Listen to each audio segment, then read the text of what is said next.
sangat penting untuk kita semua menzahirkan ingatan, sokongan serta penghargaan kepada semua anggota kita yang bertugas pada hari Lebaran nanti. Sebagai tanda terima kasih dan seperti tahun-tahun sebelum ini, MINDEF sangat berbesar hati meneruskan tradisi menyediakan bekalan raya untuk pasukan ATM yang akan bertugas di seluruh negara dan di negara-negara berkonflik yang sedang kita bantu.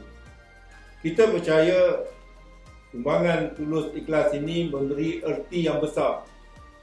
Ia bukan sahaja tanda doa dan ingatan yang tidak pernah putus daripada kita semua, tetapi turut membawa makna bahawa segala pengorbanan warga ATM kepada negara